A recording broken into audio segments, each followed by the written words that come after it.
This is the part B of the same investigation we saw before.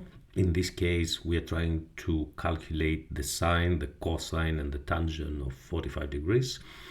What you need to remember is that we have an isosceles triangle. That means two of the sides are for equal length. So that side and that side, let us put some letters, A, B, and C. So the AB side is equal to the AC side. But also we know that the angles, the B angle has to be the same as the C angle. And given that angle A is 90 degrees, that means each one of the B and C, they're going to be 45 degrees. Now, you might be asked to calculate the sine, cosine, and tangent of an angle given in degrees or in radian. And if you want to change the 45 degrees into radian, you're going to have to multiply by pi over 180. And that's going to give you the answer pi over 4, which is basically how many times 45 goes into 180. So the other piece of information we have is the hypotenuse is equal to 1.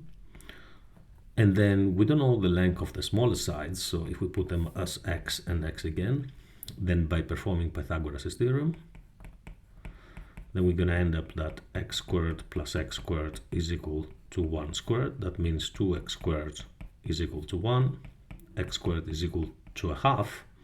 And then again, we're only going to consider the positive answer rather than plus minus.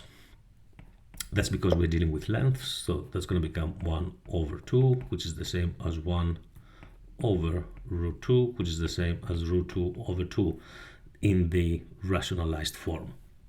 So what we have here, we've been asked to calculate the sine of 45 degrees, the cosine of pi over 4, which is the same as the cosine of 45 degrees, and the tangent of 45.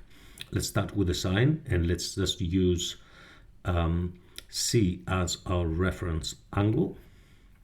So we have opposite, adjacent, and hypotenuse. And that would mean that the sine, which is the ratio of opposite over hypotenuse, that would become root 2 over 2 divided by 1. So the final answer is going to be root 2 over 2. The funny thing about the 45 degrees is that the cosine also will have the same result. So it's an easy one to remember. So the cosine would become the adjacent over the hypotenuse. And then the result, again, is going to become root 2 over 2 over 1, which is going to give you root 2 over 2.